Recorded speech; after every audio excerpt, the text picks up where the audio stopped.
So, guys, I really appreciate y'all coming on the show. I've got Harold Phillips, I've got Chris Garlock from the Labor Radio Podcast Network.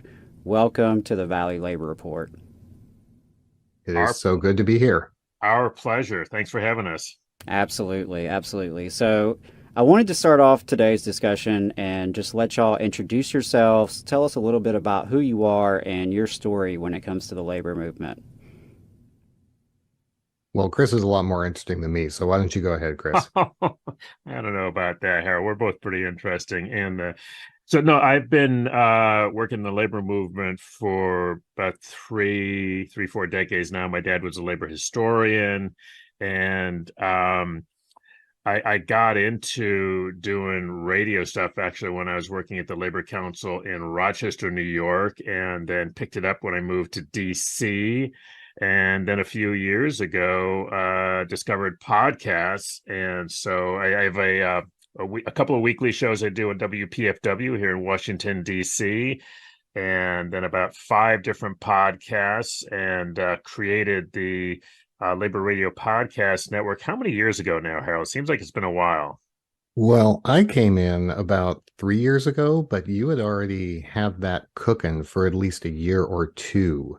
When you initially started it, it was just sort of a conference call that you did regularly. And it was about 3.5 years ago that we really grew it beyond that.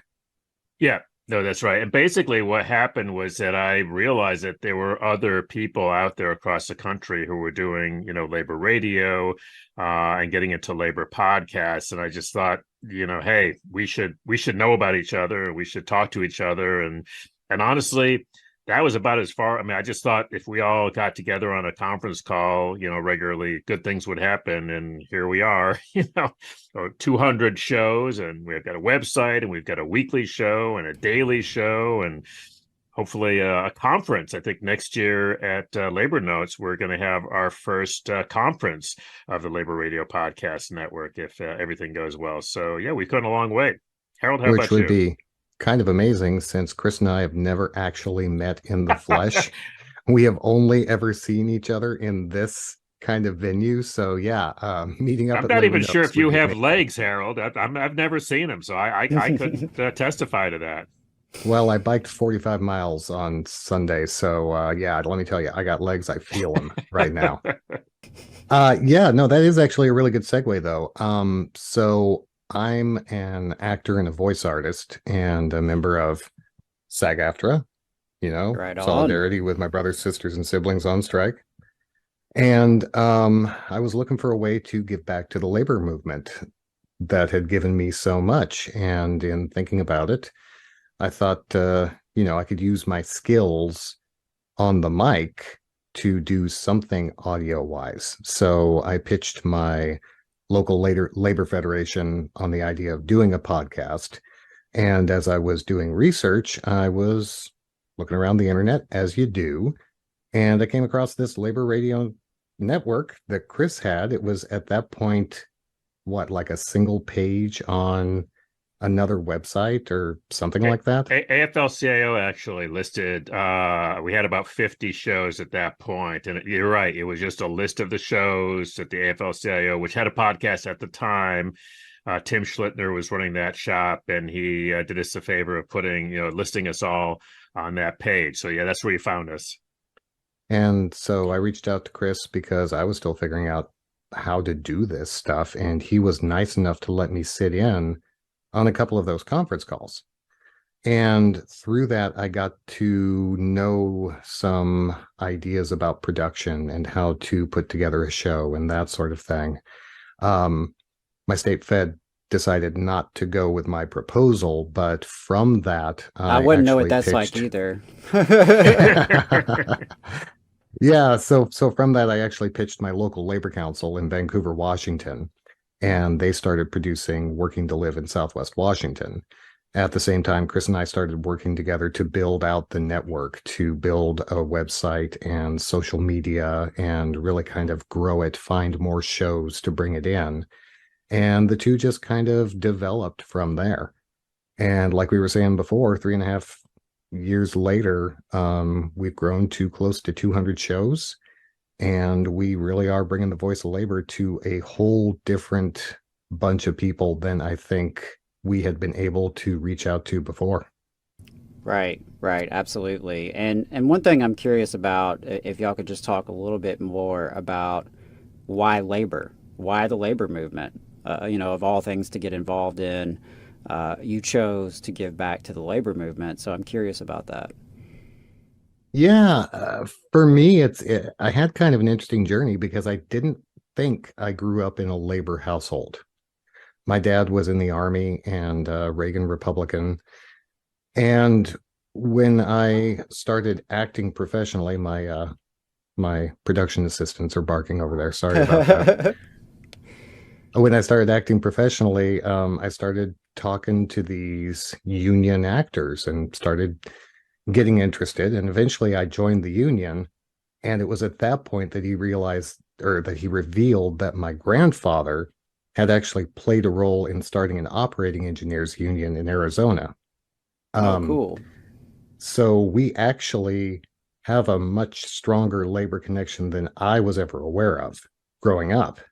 But when he told me about that, it actually kind of made sense. Some of the things that he would say as I was growing up, keeping working people in mind, talking about how hard people's jobs were, how they needed a fair shake, that kind of thing. So when it came time to actually step up and be a part of the labor movement, it just felt right to really be a part of it, not just enjoy the wages and working conditions. And that was a natural extension to running for my local board in SAG-AFTRA, working with some labor councils here in Washington State to provide communication services, and doing what I can do to actually buoy this movement, which helps all working people. Chris, what about you? Well, as I mentioned, my dad was a labor historian, is a labor labor historian. He did his research on the Knights of Labor, so that Oh, that's which is cool. something, yeah, I grew up around knowing about the Knights of Labor, which are I think more people know about them now, but back in the 70s when he was doing his dissertation on them, it was pretty far out there. So I just grew up very much aware of that, and then I went to work for the Rochester Labor Council in the 80s. And that just the great thing about labor councils, as Harold certainly knows, and you do as well, is that all the different unions are in the councils. And so I got to work with everything, teachers, operating engineers, building trades, private sector, public sector, and just got a real coming out of a labor history background, just getting a real crash course in the realities of the American labor movement. And that just put me, right on the picket lines and the battles, for the last, wow, I guess 40 years now. So as recently as the other day, we were at a SAG-AFTRA picket right across from the AFL headquarters here in DC. So And thank you for that, brother. oh yeah, no, it was a very funny one, Harold. They were very specific. It was not a picket line. It was a leaflet, and we were not to Right. yell. We were to be very. It was. I was like, normally we're firing people up, and this was like the politest picket line, or no, I'm sorry, the politest labor event I think I've ever been involved with. But a lot of fun, a lot of fun.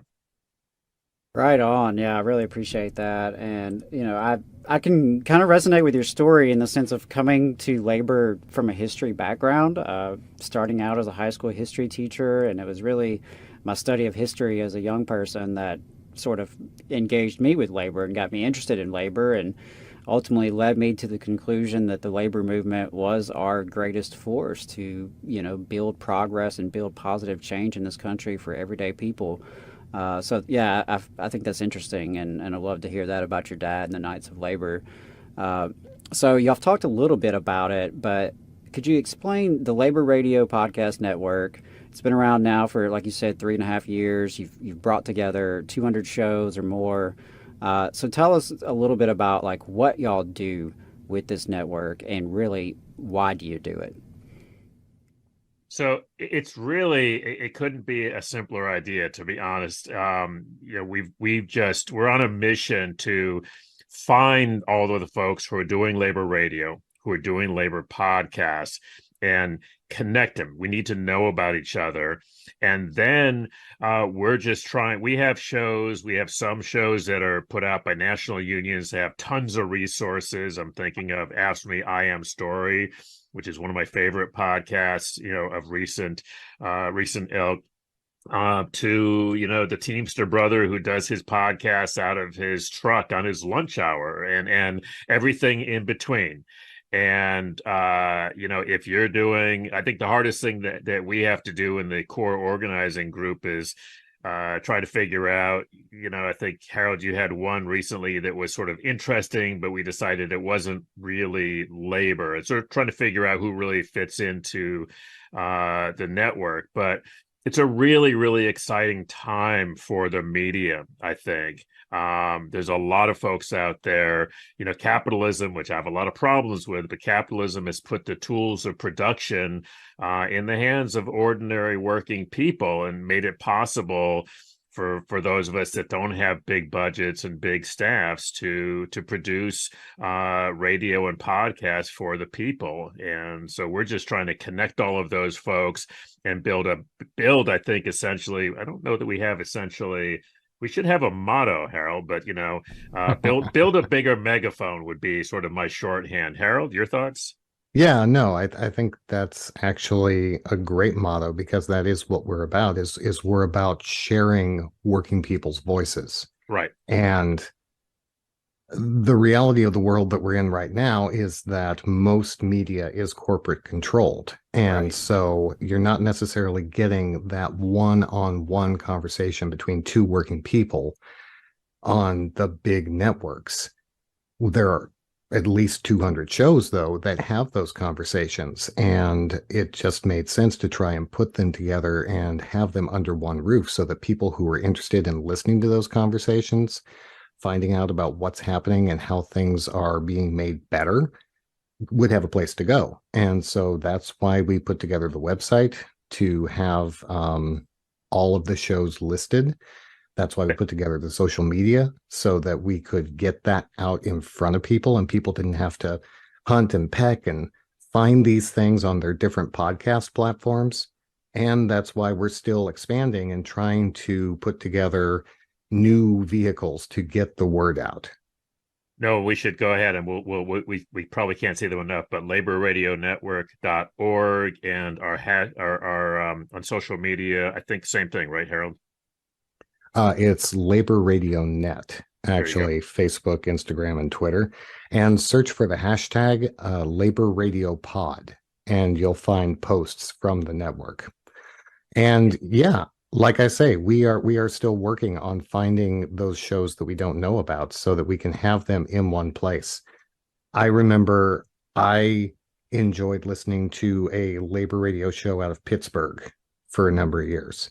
And then that went off the air. And when I was looking for other labor-oriented content, I'd go onto my podcast platform, and it was all about pregnancy and delivery. And there wasn't really labor is labor, man. What can I tell you? It's hard labor too, but there wasn't really a category for that. Now here we are in hot strike summer, or whatever you want to call this period that we're in. People are really interested in finding out what's going on with SAG-AFTRA, with the Teamsters, with the WGA, with the hotel workers in Los Angeles. They're hungry for that information. And so we wanted to give them a way to find it quickly and easily. And we should mention there are two podcasts in particular that folks who are just interested in this, checking this out. There's the Labor Radio Podcast Daily and the Labor Radio Podcast Weekly. And both of those take very brief excerpts, not from all 200 shows. Maybe eventually when we that would be quite a thing, but usually anywhere from 4 to 6 shows. This one that came out last Friday actually had a theme. We don't usually have one theme, but we all of the shows are on the SAG-AFTRA strike. We had we had 4 different shows with 4 different interviews that we were able to feature that. But it's basically what we want listeners to be able to do is kind of check out here's a bunch of different shows you can check out, and then you can go to our website or our social media, and hopefully in the not too distant future we will have one app to rule them all, right, Harold? Where you will be able to go Yeah. and find all of these different shows, because honestly right now you have to do what I did, is like I think on my Google podcast app I just went and found all of the shows, and it took me, I don't even want to know how long to track them all down and follow them. And Well, and you can't even get them on one app. That's the that's thing. right, that's right. It's the nature of podcasts that, well, Adam, because you probably had to do this with the Valley Labor Report. You have to go through and you have to distribute to the Spotify, the Google Podcast, the Yep. Apple Right. Podcast. And depending on who your host is, that's easy or that's not. Our next stage in evolution that we're planning is to actually create a podcast app that can just pull all of these shows into a single app. And then for live shows like yours, hopefully some way for people to just click a button and listen to a show that's coming out of Alabama or a show that's coming out of New York or what have you. So that's still in the early development stage. If anybody has a lot of money, please contact us. Or even a little bit of money. Actually, we don't, but we should say we went to the AFL-CIO convention last year, and we went to the Labor Notes conference last year. And this is when we realized we needed the app, because when we told people about the network, people were like, that sounds great. Where do we go to listen to these shows? And we're like, Go to our website. Each show has a listing, and you can click on the link and go there. But it's and not. you just lost them. You could just tell you were Yeah. losing people. That they wanted basically one click. They wanted to like just do one thing and get all the shows. And we came back from those, are like, all right, guys, we're gonna have to step up our game here, because people really like the idea of all of these different shows. And Harold, I think of the range of shows that are in the network is just phenomenal. I mean, we have some really mainstream, sort of plain vanilla ones put out by international unions that have clearly been lawyered up and so forth. And then we have, I'm thinking about, the Socialist Sisters. I'm not sure if they're still putting out their podcast. It was one of my favorites. Right. Crimes of Capitalism. Yeah. Crimes of Capitalism was a great one. But there's, I love There's it. a work stoppage. Work stoppage is very what a lot of people might think of would be radical. The thing about labor is it's not just one voice, right? There's a whole diversity of viewpoints in the labor movement. Yes. And Chris kind of alluded to this earlier. We have grappled a lot with what it means to be a labor show, whether it's a podcast or a radio show. In some cases, it's pretty obvious when it's not, if it's coming from the boss's perspective. Not. Or if it's those darn unions, that kind of thing. But if it's working people talking about working people's issues, talking about organizing in order to make things better, in our viewpoint, that's a labor show. And that's why we have everything from, like Chris says, union-produced shows to individual working people who just happen to have a show talking about their issues, whether that's a Teamster in his truck or a construction worker talking about what it's like to be a female construction worker in Toronto and talking to other electricians. It all qualifies because these are all some of the voices that make up our movement. And it's really important. We want the shows to be about workers, but we don't engage in, there's a lot of internal politics in the American labor movement. No, right? Really? Just saying. We don't, and we've had some, sometimes, some of these podcasts are consistently, for example, critical of the AFL-CIO. And that can be a problem for the AFL-CIO. But we're like, look, if you're doing a show about working people and working people's issues, whatever, that's the qualifying thing there, not whether you're towing the American labor movement party line, which doesn't really exist anyhow. So I really appreciate y'all bringing some of that into the conversation, because that's something, we've had to grapple with ourselves on the Valley Labor Report and trying to thread the needle and represent the diverse voices, because, we have folks who listen to our show who really run the spectrum, from conservatives who find us on conservative talk radio to out and out socialists and everything in between. And it is difficult to, balance those internal politics. But like you said, that diversity is a reality in our movement, and it's always been part of our movement. If you look at the history of the labor movement, we've always had that ideological diversity among other kinds of diversity. And, so I really appreciate that y'all take that approach of not really trying to lock yourselves into one particular category or, please this group to or keep that group happy. It's tough, but like you said, if you're focusing on working people, and this is by and for working people, I think that's what counts. And so that's what we try to do on our show. And, sometimes, to be honest with listeners, sometimes we get pushback from sponsors, from potential sponsors, from former sponsors who are former for reasons, and, things like that. We've had uncomfortable phone calls with about segments that we've produced. We've had proposals shot down because of commentary, that was aired on our show, whether it was from us or guests. And so, that's all a reality of doing this kind of work. And I like that the Labor Radio Podcast Network does have that broad spectrum and gives folks a taste of kind of what it's really like in the movement, because there are all these voices. And, as I told folks at the Building Trades Convention in Alabama last week, if you've ever been a national delegate for your union, there's a hell of a lot of debate in our unions about everything. And so that's just part of it. And we have to, give voice to that and represent that. So I appreciate y'all doing that. Yeah, it's a topic that actually comes up a lot in our weekly meetings, and this is something we haven't really talked about.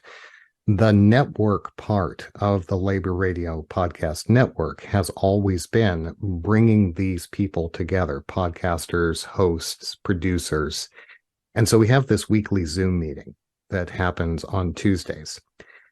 And it comes up a fair amount, especially for shows that do have sponsorship.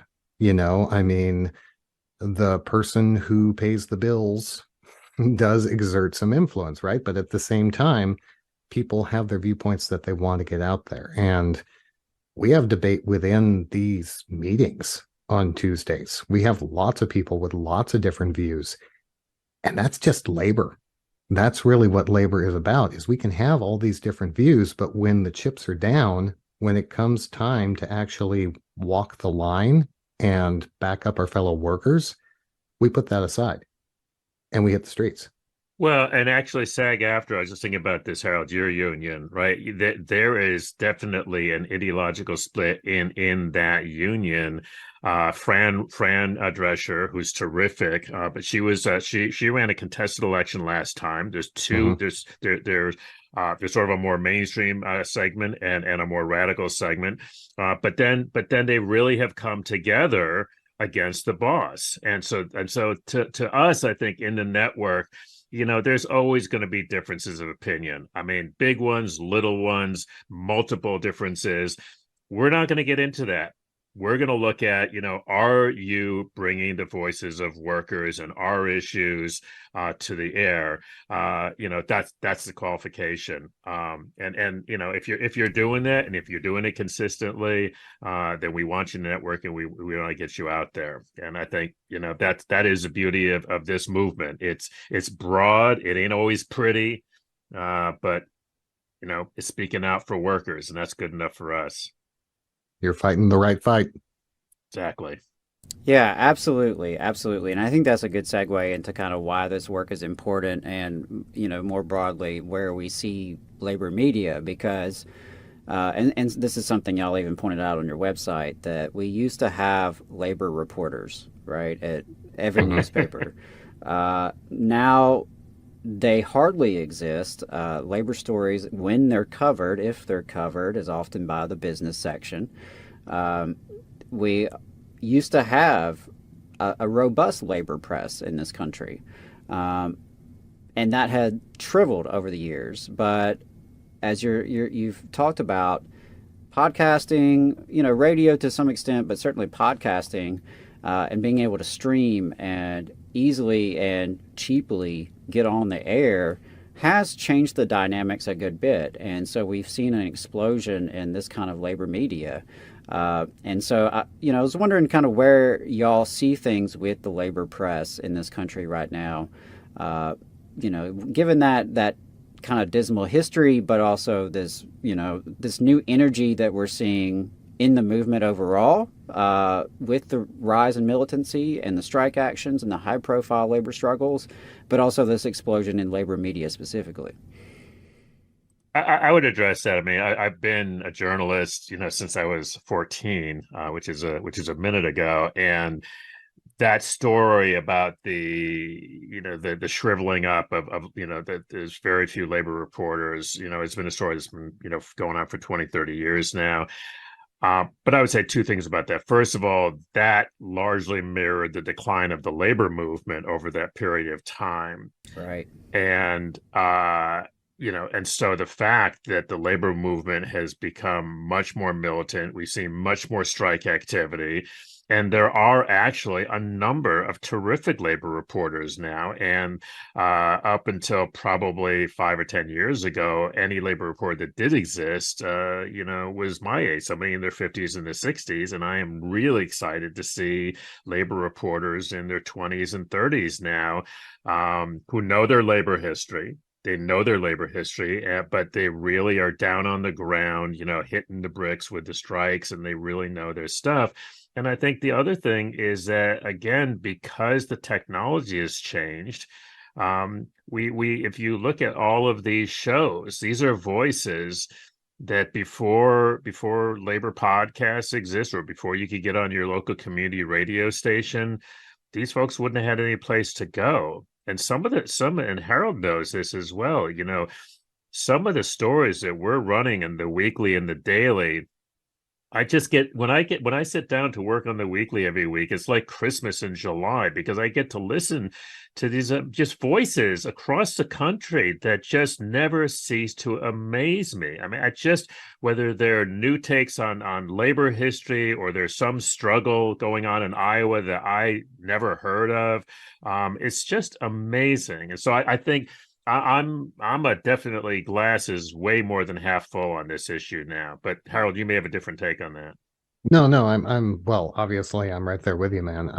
Number one, I think that we are in a resurgence, and we got to give a lot of credit to Teen Vogue for really kind of realizing that the young people who are coming up right now are interested in these stories, and bringing on their labor reporter, Kim Kelly, who is just knocked it out of the park time and time again.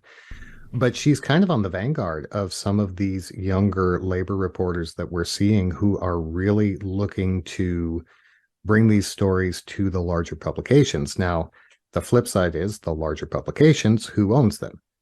Corporate interests, right? Capital. So there's always going to be a push-pull when it comes to big publications and networks, media stations, that sort of thing. The owners are the owners, and they may have to report on it because people are interested in it and things are happening. You're not always going to get the workers' spin on corporate-owned media, much as I'd like to see that. But this is the great thing about the world we're living in right now, is that we can produce it ourselves. And so that's what I found when I started my podcast.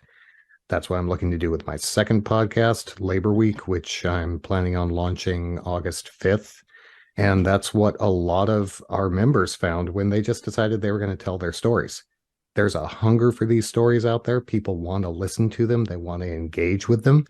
And that's one of the reasons why we've grown to 200 shows in just a couple of years.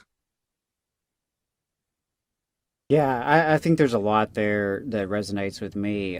For one thing, Kim Kelly is fantastic and has been a true friend to this show and has done some reporting for us. And I just could not be more impressed because, like you said, someone who knows labor history and is actually engaging with workers and on the ground with workers. And we are seeing more and more of that breaking into mainstream coverage. And also, like you said, though, we're building media ourselves, and that's been exciting to see. And that's something we've had an opportunity to do with the Valley Labor Report is, some collaboration and just having guests on from different media outlets that are doing great work out there. I'm thinking about the Real Well, News and vice Network. versa. I mean, Well, Flash has had you on America's Workforce a number of times, you and Jacob. Right. and Max Alvarez, and there's a whole. I mean, here's the thing, guys, is that, and Adam, you just hit on it, right? Honestly, some time ago, I got tired of. I would go to these conferences with these old, labor radio guys or labor guys, and they all be bitching about there used to be labor reporters. We used to have, and I was like, we need to just change this. And so, to your point, Adam, this is people are just taking the means of production into our own damn hands because we have the tools. And like hunger is out there, and is there a lot of money in it right now? No, we're scratching for every penny and every dollar we can get. But so what? So what? That, I mean, all of this stuff started out here. I tell people a story about right-wing talk radio 40, 50 years ago was where we are now. It was in the hinterlands, man. Nobody was listening to that stuff. They got into those low, stations where they could get in, where they could afford it. And it took them 20, 30 years. And look where they are now. So, and frankly, we're much more popular. Labor, and we do span. The problem for us is that we span, as you say, we have right wing labor folks, we have left wing labor folks, we have a lot of folks in the middle. We got a much bigger tent, which makes for some interesting times. Right. I was thinking, Harold, that the few times we've gotten in trouble as a network is when some of our members decide to do stuff on police unions. Yeah. Right? Yeah, that was a big thing. That turns out to be a very hot issue in the labor movement, and you're like, whatever, guys, do what you got to do. So, but no, we're doing it. That's the movement in general. Is we're gonna have diverse viewpoints because we have diversity in the movement. That's right. The idea that union members are just white guys in hard hats who work on construction sites, that's gone by the wayside because so many people around the country now know their teachers in a union, their grocery store worker is in a union, the maid at the hotel is in a union, and if they're not, they should be. And so that kind of diversity just brings strength. It brings a lot of conflict, but as we iron that stuff out, it also brings strength. That's part of what I think we're carrying forward in the network shows is, yeah, you can be aligned with this radical faction, but you can also listen to this more conservative guy and you can see where the middle is for you. And then when it does come time for you to hit the picket line with your local union that's outside a store or some people who are trying to organize at a construction site, you'll have those two viewpoints to help you with that. Well, Right. and it also reminds me that a lot of times how the boss wins is not by beating us. The boss wins by setting us against each other. Every time. This person of color is trying to take your job. This woman is trying to, and so we really have just always got to. And I think this again is the strength of the network's diversity is that no, we're workers, you're bosses. We may have our differences, but we're united as workers. Absolutely. Absolutely. I couldn't say it better myself. And I think that's really the important thing about this and the collaboration of, pulling our strengths together, working together however we can to really amplify our voices. And, something else that I thought was interesting is just that I think there is a youth movement that seems to be tied into this rising militancy with labor. And Sure. so that's something else that we've got to account for. And, I think whether it's TikTok or other platforms, that's something else that we have to consider in our movement. Like how are we engaging with young people? Because it seems like at least the opinion polling and the militancy in Starbucks and these other examples, it seems like young people are on our side, and young people are maybe not as preconditioned with anti-union bias as we've experienced over the decades. And so that's something else I think we have to really take account for in this movement is ensuring that we have like intergenerational dialogue. That to me is Thank you for huge. saying dialogue, because that I think is where we're at as a movement. Mm, And you see this cycle happen every 10, 15 years, right? The older leaders have figured out how to do things. And then this young, fiery group comes up and they're ready to make change. And the older leaders want that energy, but at the same time, they're like, oh, guys, back off. We've got this figured out. right.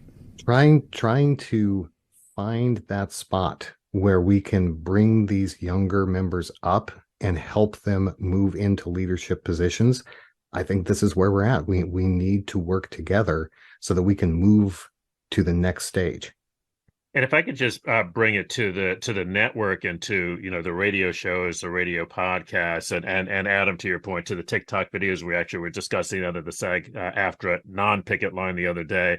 But to Harold's point, traditionally when it comes to union labor communications, they're communications professionals, and stuff is vetted and it's lawyered and it's signed off on. And the couple of the ones that you cited, Adam, Starbucks and Amazon, most of that stuff, that is not, I mean, that was people going their own way, organizing from the grassroots up, and frankly, the major unions that got involved with both of them, to their credit, realized, you know what, we're going to support this, but we're not going to try and control it. We're not going to try and direct it. It's interesting when you try and find somebody, a Starbucks workers, like if I want to get a UFCW member, I know I call my local UFCW local, or I call the UFCW International, and they hook me up, right? You want to get a Starbucks person, you can't call SCIU. You actually have to reach out. In fact, frankly, it's probably better to DM them on Twitter and reach them directly, or some grassroots way like that, because they're not from the top down. And I think it, to Harold's point, I think it makes a lot of the mainstream labor movement a little bit uncomfortable, maybe a lot uncomfortable. That's okay. Yeah, again, this is diversity, and diversity is our strength, but it also causes some conflict as we trying to iron this stuff out. But I think a lot of the more established unions are realizing that Yep. there is a fire right now coming from the younger folks who are joining the movement, and they want to bring them along. So I think they're definitely working to get that to happen. Yeah, I certainly hope so, because there is this momentum and we have to ride it while we have it. And I think that goes for labor media specifically, but for the labor movement as a whole, we have to ride the energy and take advantage of it while we have it, and really seize the moment, because there is this greater interest, and that's exciting for me, because as I remind folks that are a little bit younger than me, like, it didn't used to be that way, and for folks who are older than me have seen even worse times, right? And so it's it is just a different era, and I think what y'all are doing with the Labor Radio Podcast Network, of amplifying these voices and connecting different voices together, is really huge. And that's what our movement is all about, is that collaboration and coming together for our common interest. So I really appreciate that. Absolutely, brother. That is what we are about, is bringing people together, whether it's in our weekly meetings or whether it's through the headphones.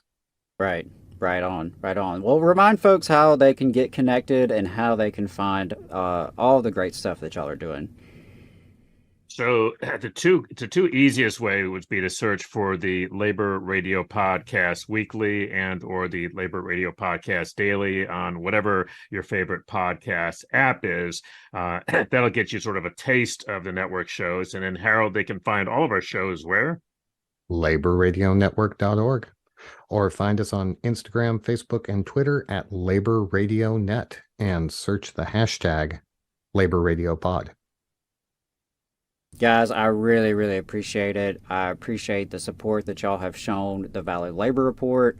It really means a lot to us. We're just doing the best we can down here in Alabama, and having allies across the country really means a lot to us, and we appreciate all that y'all are doing, and I appreciate y'all joining me today. Well, you guys just keep Absolutely, brother. You guys keep doing it, and we'll keep telling the world about it. How's that? Sounds great. Thanks, brothers. Take care. We'll look forward to seeing you at our Tuesday meeting. Absolutely. Absolutely.